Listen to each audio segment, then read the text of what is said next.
Major General Olivia White had earned the rare privilege of a day off. A day without orders to issue, missions to command, or soldiers to lead. It was a small, fleeting moment of personal peace she seldom allowed herself. At 46, she was a towering figure of discipline and grace, known not only for her tactical brilliance, but also for her ability to inspire those who followed her. Today, though, Olivia wasn't focused on strategic operations or military strategy. Today, she was focused on something far simpler.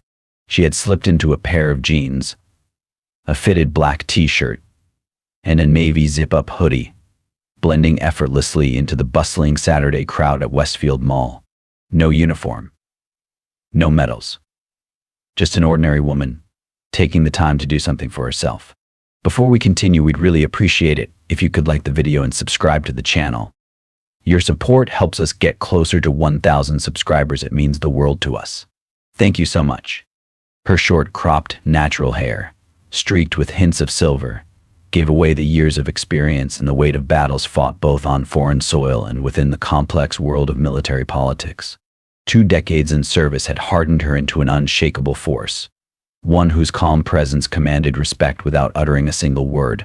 But today, Olivia just wanted to be like everyone else, shopping for a good pair of running shoes and maybe grabbing a smoothie after White. No speeches. No war plans. Just peace. As she made her way through the sneaker display in the high-end store, Olivia felt the familiar sensation of eyes upon her. She was used to this. The aura of authority she carried often drew curiosity, and more often than not, it made people uncomfortable. But something about these looks felt different. A slight shift in the air, a subtle discomfort in the way people shifted their gaze away as soon as she met their eyes. She shrugged it off, returning her focus to the shoes in front of her. She had no time to analyze what these glances meant. Not today. Today was hers, and no one was going to ruin it. But unbeknownst to Olivia, not everyone saw her as just another woman out shopping. Officer Marcus Hall had just walked into the mall. To him, her mere presence was a question he needed to answer. The assumptions he made about who belonged where and who didn't were just about to spiral into something much more dangerous. Officer Marcus Hall stepped into the Westfield Mall with the air of someone accustomed to being the center of attention, though for all the wrong reasons. In his early 30s, Marcus was a mid-level cop with a reputation that preceded him, a reputation forged in bacon biases that ran deep within the precinct, unchecked and often ignored.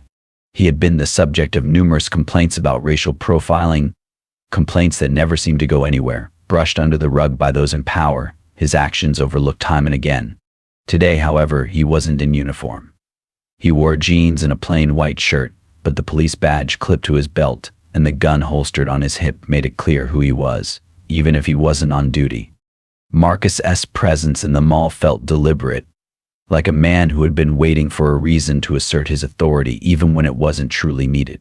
He had the unsettling tendency to make snap judgments, often fueled by his own insecurities and prejudices. It didn't take long for his eyes to land on Olivia.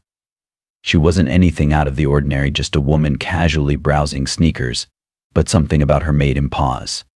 There was a certain confidence in the way she walked, the way she moved, something in the way she carried herself screamed authority. But Marcus didn't see a military officer. He saw a black woman in a high-end store, and that alone was enough to make his mind start racing. What was she doing here? Did she belong? His thoughts were clouded with assumptions. She didn't fit the profile of a typical shopper. She didn't belong here in Marcus's world, a world where people like her didn't just waltz into stores without a reason. He lingered near the entrance, pretending to check his phone, but his eyes never left her. He observed every move she made, his suspicion growing with each passing second. His mind turned over possibilities. Was she here to steal? Did she have a fake credit card? His fingers hovered near the holster of his gun, instinctively drawn to it, but he held back. His job wasn't to play judge, jury, and executioner, but the instinct to assert control over the situation was too strong. As Olivia made her way to the counter, her shopping bag in hand, Marcus followed her, his eyes never straying far. She was blissfully unaware of his watchful gaze, focused only on her purchase.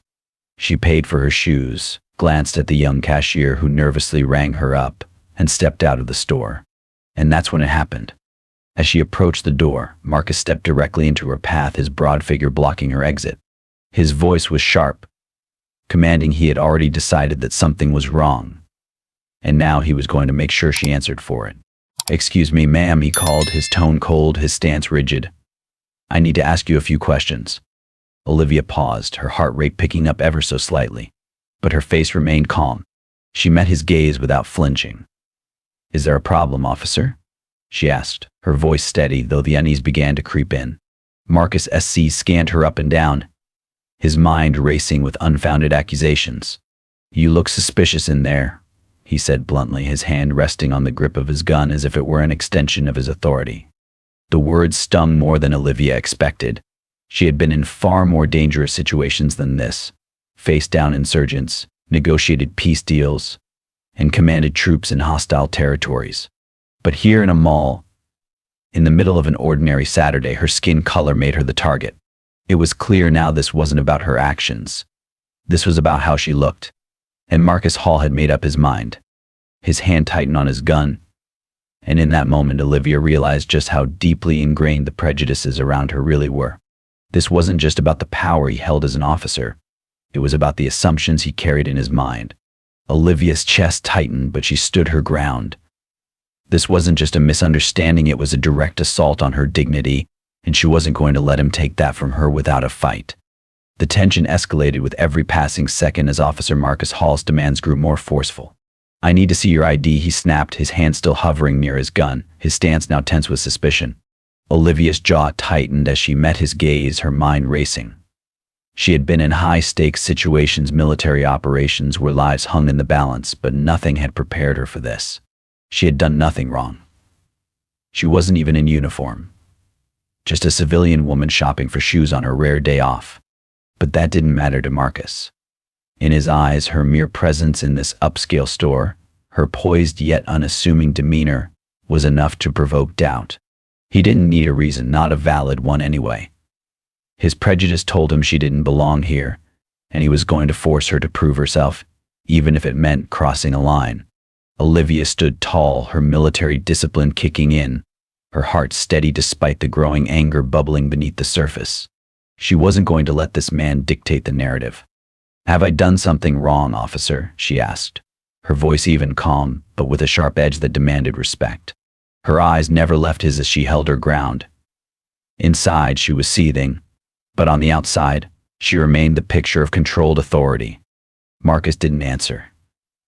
Instead, he stepped closer, the tension in the air thickening as he placed a hand on the grip of his gun. That motion made Olivia's chest tighten, the reality of the situation settling in. This wasn't just a misunderstanding. This wasn't just a cop doing his job. This was racial profiling. This was a man armed and in uniform, deciding that she didn't belong because of the color of her skin. Without missing a beat, Olivia's mind flashed to her years of military training. She had faced down far more dangerous enemies than this. But even in the face of this injustice, she knew she had to keep her composure. She took a slow breath and squared her shoulders, not letting fear seep into her expression. "Officer, I'm going to ask you to step back," she said, her voice now steady, unwavering. "I've done nothing wrong, and I will not be treated like a criminal for simply shopping." Her words landed with authority, but Marcus was unmoved. In a heartbeat, he drew his gun, aiming it directly at her. The cold, metallic weight of the weapon was a stark contrast to the warm, crowded mall around them. Olivia's eyes locked on Marcus's, and despite the gun in his hand, she didn't flinch. Her heart raced, but her hand stayed steady. She knew this moment wasn't about right or wrong anymore. It was about power, about who got to control the situation. And right now, it wasn't going to be him. The crowd froze. Mothers pulled their children close, and store employees peered nervously from behind aisles. Phones began to rise from pockets, recording the scene as people realized what was happening. A young man stepped for White from the crowd, his phone held up to capture everything. "She just said she's a general, man," he called out. "You're pointing a gun at a hero." The words hung in the air, and Marcus's face flushed with a mixture of anger and embarrassment. He hadn't expected this. His grip on the gun wavered, but his pride wouldn't let him back down. "Not yet." Yet. Olivia saw her opening. "Officer Hall," she called out, reading his name from his badge. You're about to make the biggest mistake of your career." Her voice was calm but firm, each word carefully measured, delivering the weight of years of experience, of authority. She didn't need to yell. She didn't need to threaten. She simply needed him to understand that she wasn't afraid, and she wasn't going to let him get away with this. Marcus's hesitation spoke volumes. The murmurs from the crowd grew louder, and the reality of the situation began to dawn on him. The mall wasn't just a bystander, it was a witness to his failure. Every second that passed made it harder for him to justify his actions. He had no reason to suspect her. No real cause to act. Just his own bias. And now the consequences were playing out in real time. The crowd watched as Marcus's resolve faltered. His shoulders slumped slightly as his gaze darted from the phones, capturing his every move to the unwavering stare of Olivia, who stood tall before him, unbroken and unbowed. The moment security arrived, the atmosphere in the mall shifted. The two guards quickly assessed the scene, their faces pale as they took in the situation. It was clear to them that something serious was happening. But the gravity of it didn't fully hit until the mall manager arrived, her heels clicking sharply against the tile floor. She paused, eyes widening in recognition as she saw the woman standing in front of Marcus, unflinching under the threat of his weapon. "General White." The manager's voice was a breath of shock and respect. She stepped for White, her demeanor instantly respectful, but it was the arrival of the police captain that made the situation truly shift. Captain Sharon Lee, a woman in her mid-40s with sharp eyes and a commanding presence, took one look at Olivia and froze for just a moment. The recognition was immediate. The strength in her gaze told Olivia that she had encountered this kind of injustice before, but never had she expected it to be so personal, so blatant. Lee's face hardened as she surveyed the situation. Without hesitation, she stepped for White and addressed Marcus. "Put your weapon down, Officer Hall," she commanded, her voice cutting through the tension in the air like a knife. Her tone wasn't just firm, it was final, the kind of authority that didn't need to be questioned. Marcus hesitated, his hand still hovering over his gun, the weight of his decision pressing on him like an unbearable burden. The silence between them stretched, the crowd watching as his grip faltered. But despite his internal struggle, he knew the moment had passed, and with a slow, begrudging motion, he holstered his weapon. The sense of defeat in his posture was unmistakable. He had lost this battle not just to Olivia, but to the system, to his own biases, and to the undeniable weight of accountability. Olivia didn't flinch as she watched him, standing resolute in the face of a situation that should never have happened. She took a deep breath and addressed the captain, her voice steady. "I'm filing a formal complaint, Captain. This is not just about me. This is about everyone who faces this every single day and has no way to stand up for themselves." The captain nodded solemnly, acknowledging the gravity of Olivia's words. Within minutes, the incident began to take on a life of its own. Security footage of the confrontation was already circulating online, and within hours, the videos went viral. The scene of an off-duty cop drawing his weapon on a decorated military officer based solely on assumptions was a stark reminder of the dangers of racial profiling. The public's response was swift and loud. Outrage spread across social media like wildfire, and the story became a rallying cry for justice. Within a week, the consequences of Marcus's actions were clear. He was placed on administrative leave, and an internal investigation was launched into the incident. The department couldn't ignore this one. Not when the evidence was so undeniable, and not when the video evidence told a story that Marcus could no longer deny. Olivia, on the other hand, was flooded with support from her peers in the military, from the public, and from those who saw her as not just a victim but a voice for those who couldn't speak out. Olivia knew that this moment was bigger than just the confrontation. It was a turning point, one that illuminated the deep-seated issues of racial discrimination within institutions that were meant to protect and serve. She was a symbol of strength now, not just for the military community, but for anyone who had ever been marginalized because of the color of their skin. As the public's support grew, so did her resolve. Olivia used her platform to call for accountability not just for Marcus, but for the entire system. She spoke about the dangers of prejudice, the importance of having people in positions of power who were willing to confront their biases, and the need for continuous systemic change. "This isn't just about me," she said in an interview. This is about the countless others who don't have the rank or the platform to stand up for themselves. This has to stop. And in that moment, Olivia White, Major General of the United States Army, did more than just stand her ground. She became a powerful voice in a fight that extended far beyond one man's mistake. 1 week had passed since the incident at the mall, but the echoes of that day still reverberated in the air. The media storm had only intensified, with the viral video of the confrontation reaching millions. News outlets were running continuous segments, some asking how such an event could occur in this day and age, others highlighting the long-standing issues of racial profiling within law enforcement. Olivia, who had expected the media to eventually move on, found herself at the center of a national conversation that was much bigger than she had anticipated. The investigation into Officer Marcus Hall's actions had begun in earnest. His history of racial profiling, once buried under the surface, was now under intense scrutiny. The department couldn't ignore the mounting pressure from the public. Olivia's call for accountability had struck a chord, and the department was forced to act. Marcus was suspended without pay, pending a full investigation, and there was talk of further action to address the wider issue of systemic discrimination within the force. For Olivia, the week that followed was a whirlwind of interviews, meetings, and an outpouring of support. While she had been a symbol of strength throughout her career, this moment was different. The calls and messages came not just from her military peers, but from people across the country, some thanking her for her bravery, others sharing their own stories of similar experiences. The sheer volume of people reaching out made her realize just how many voices had been silenced for too long.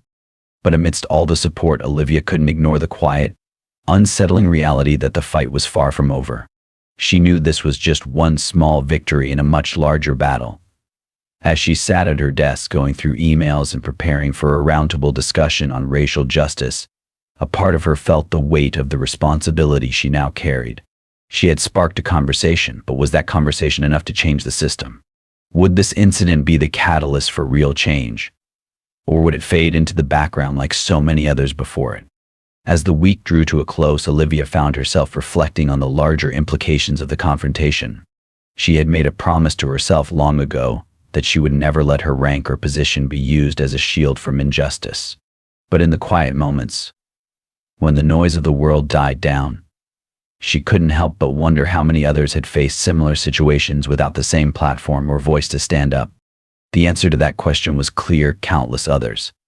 And that was why, as she stood in front of a room full of journalists the following week, she knew she had to keep speaking out. She had become more than just a symbol. She had become a voice for those who couldn't speak for themselves. And though the road ahead was uncertain, Olivia White was ready to continue the fight. Because for her, this was just the beginning. This story is not just about Evelyn, but about millions of people who don't have the chance to speak out. Every day around the world, people like Evelyn face racial discrimination, but not everyone has the opportunity to stand up and demand justice.